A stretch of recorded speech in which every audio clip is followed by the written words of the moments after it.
The kidneys are not so bad. You might even like learning about the kidneys, even the physiology portion. But if you don't have the basics down on how the kidneys work, you will feel overwhelmed quickly. So, in this interlude, we'll just do this very basic introduction to kidney function. And we'll start with remembering that the kidneys are full of blood vessels that branch and branch and branch until the blood has arrived up in the cortex of the kidney. And the structure hiding up in there, in fact, 1 million of these structures per kidney, is the nephron. And you'll recall the nephron is made of a little body, a little ball called a corpuscle. And then everything else you see here is a tubule. Now, if someone says, what do the kidneys do? You could say there are little structures in there called nephrons that filter the blood. That's totally fine. If someone says, how do the kidneys work? If someone wants any more detail than that, what you really want to do is tell them that they filter blood, but really the kidneys, when they filter blood, it's more than just filtering. I mean, imagine that you are trying to do a little bit of drip coffee and you're pouring some hot water through the grounds and through a filter. If a whole bunch of those dirty grounds end up in your coffee, and then a whole bunch of this water ends up poured all over the countertop, then that's more like what the kidneys do. In other words, stuff ends up where you don't want it to. Like the grounds end up in the coffee pot. Now, if you want coffee, you got to go in and remove the grounds. That's what your kidneys do. And the hot water, well, that gets poured out in the wrong places too. If you want it to get where it's supposed to go in the coffee pot, then you got more work to do. And the kidneys have to do all that work. So the kidneys start by filtering blood, but stuff ends up in all the wrong places. So there has to be more to it. But it does start with filtration. So let's look at this basic diagram. What we've got here is blood arriving in the renal corpuscle, and filtration occurs. When I say filtration occurs, I mean large items will be trapped in the capillaries. Red blood cells, white blood cells, maybe some big plasma proteins. They're not going to leave the blood. The waste, like urea, uric acid, those waste products, they can definitely leave the blood.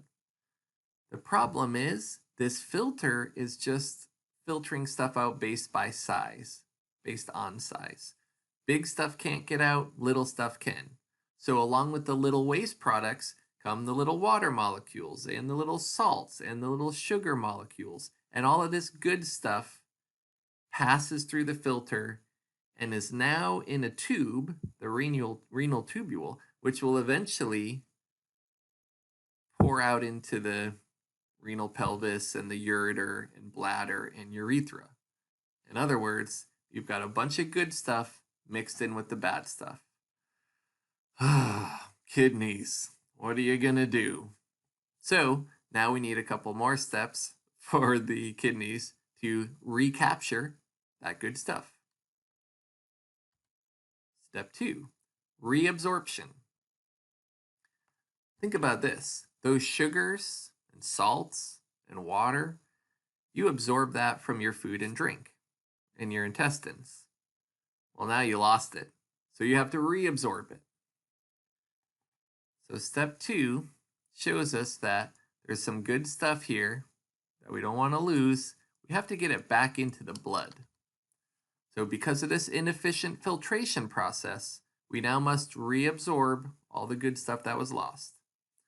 So downstream, which is not a technical term, but I'm saying not a technical term, but I'm saying later on, these little capillaries hang out near the renal tubule, and as the good stuff exits the renal tubule, it goes back into the blood, back into the blood.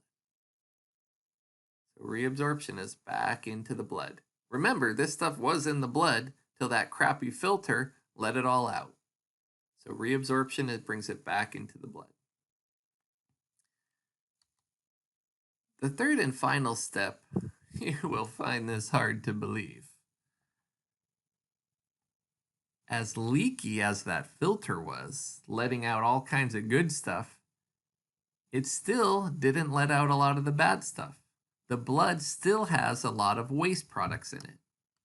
So step 3 is, due to the fact that, surprisingly, the overzealous filtration process missed some of the wastes, we can pump some of those wastes out of the blood and into this renal tubule.